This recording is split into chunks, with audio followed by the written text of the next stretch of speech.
राधे राधे मित्रों। तो मित्रों, आप लोग राधा कृष्ण के एपिसोड में देखेंगे कि असुर गुरु शुक्राचार्य कहते हैं, मैं तुम्हें पाताल के गर्भ में छुपा लूंगा साल्व, कृष्ण वहाँ कभी नहीं पहुँच सकता। और कहते हैं तुम वहाँ तब तक जीवित रहोगे जब तक कृष्ण का क्रोध शांत नहीं हो जाता। और फिर साल्व कहता है जैसा आप कहें आचार्य। और फिर तभी राधा शक्तियों का आवाहन करती हैं और कहती है नहीं शुक्राचार्य, आप अपनी शक्तियों का प्रयोग नहीं कर पाएंगे। और फिर राधा अपनी शक्ति से शुक्राचार्य को रोकती हैं। और फिर तभी साल्व कहता है आचार्य ये कैसी शक्ति थी। और फिर शुक्राचार्य कहते हैं मुझे ज्ञात नहीं, परंतु इससे हमें कोई हानि नहीं पहुंची है। और फिर मित्रों, आप लोग आगे देखेंगे असुर गुरु शुक्राचार्य अपनी शक्ति से साल्व के लिए द्वार खोलते हैं और कहते हैं साल्व, ये जो तुम्हारे सामने द्वार बन रहा है तुम इसमें प्रवेश कर जाओ, तुम सुरक्षित स्थान पर पहुंच जाओगे। साल्व उस द्वार में प्रवेश करता है और कहता है अद्भुत आचार्य अद्भुत, कम से कम मेरे प्राण तो बचे, अब कृष्ण मुझ तक नहीं पहुंच पाएगा। और फिर तभी साल्व अपने नेत्र खोलता और देखता है वो युद्ध भूमि में ही है।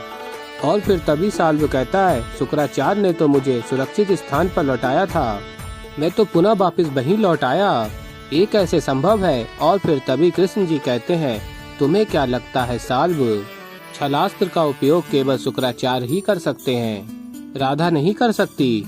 और फिर तभी राधा कृष्ण के समक्ष जाती हैं और कहती हैं कृष्ण, एक अंतिम अवसर साल्व को मिलना ही चाहिए, इसलिए मैंने छलास्त्र से यहाँ केवल उसे रोक कर रखा है ताकि अंतिम निर्णय कृष्ण ही करे। और फिर कृष्ण जी कहते हैं जैसी सखी की इच्छा। और फिर मित्रों, आप लोग आगे देखेंगे कि देवी पार्वती महादेव से कहती हैं महादेव, राधा ने साल्व को एक अंतिम अवसर क्यों दिया, क्या आवश्यकता है, क्योंकि साल्व के तो पापों का घड़ा कब का भर चुका है। और फिर महादेव कहते हैं परंतु गौरी, देवी राधा तो अंतिम क्षण तक प्रेम बांटने का प्रयत्न करती हैं। और कहते हैं देवी राधा एक बहुत बड़ी सीख देने जा रही है गौरी। और फिर मित्रों, आप लोग आगे देखेंगे साल्व भाग रहा होता है और कृष्ण जी कहते हैं साल्व उसी स्थान पर रुक जाओ और क्षमा मांगो राधा से, प्रद्युम्न से, द्वारिका से, सभी से, एक अंतिम अवसर तुम्हें दे रहा हूँ, ये पलायन का नहीं प्रायश्चित का समय है। और साल्व भाग रहा होता और कहता है असत्य है ये सब, माया है कृष्ण की, कृष्ण चाहता है मैं रुक जाऊं और वो मेरे प्राण ले ले। और तभी कृष्ण जी साल्व के समक्ष आ जाते हैं और कहते हैं अपने पापों से कोई नहीं भाग सकता साल्व। और कहते हैं तुम किसी पर्वत की गुफा में जाकर छिप जाओ, तब भी पापों का फल तुम्हें भोगना ही होगा। किंतु साल्व नहीं रुकता, साल्व भाग रहा होता है।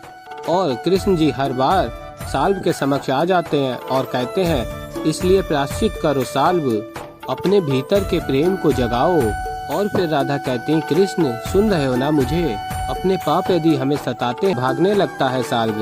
और फिर तभी राधा कहती है अब और अवसर मत दो कृष्ण, अब न्याय करो। और फिर तभी कृष्ण जी सुदर्शन चक्र का आवाहन करते हैं और साल्व के ऊपर छोड़ देते हैं। और सुदर्शन चक्र साल्व का वध करके पुनः कृष्ण जी के पास लौट आता है।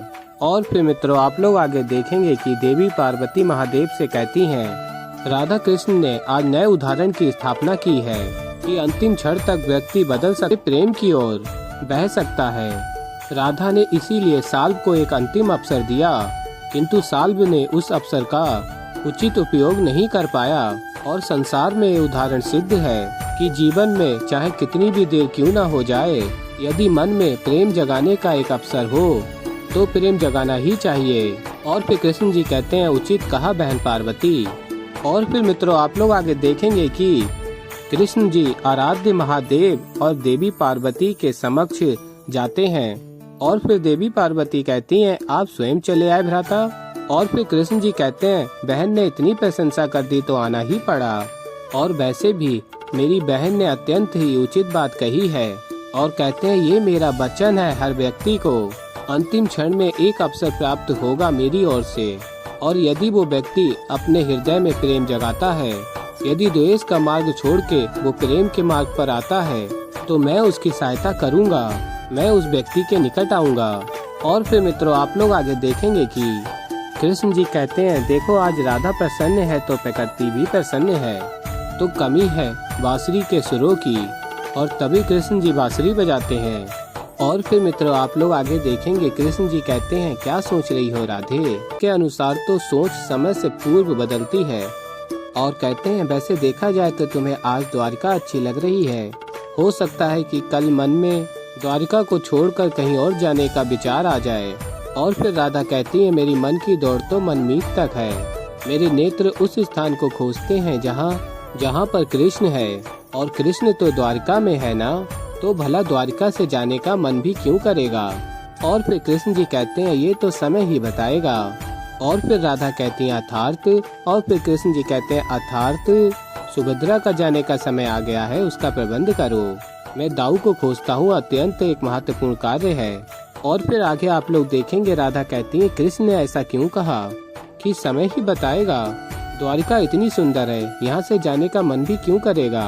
कृष्ण भी ना जानबूझ के सताने के लिए कुछ भी कहता है। और फिर मित्रों आप लोग आगे देखेंगे कि बलराम दाऊ पिता वासुदेव की सेवा कर रहे होते हैं, और तभी कृष्ण जी आते हैं और कहते हैं वैसे समझ तो अनुज भी सकता है, यदि बड़े भाई उसे कुछ बताएं। वैसे कौन सी बात है जो योद्धा कह नहीं सकते और पिता समझ सकते हैं।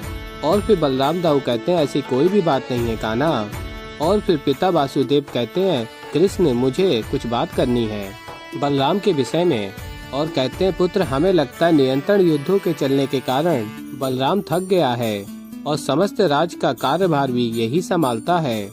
ऐसे में यदि इसे तनिक विश्राम मिल जाए तो मेरी दृष्टि में ये उचित होगा पुत्र।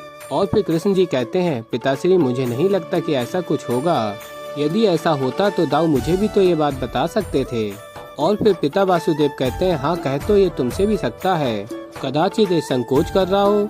और फिर मित्रों आप लोग आगे देखेंगे कि राधा कहती है सुभद्रा देखो क्या लाई हूँ मैं तुम्हारे लिए। तो ऐसे ही मित्रों आगे और भी बहुत कुछ देखेंगे आप लोग। तो अभी के लिए इस वीडियो में इतना ही।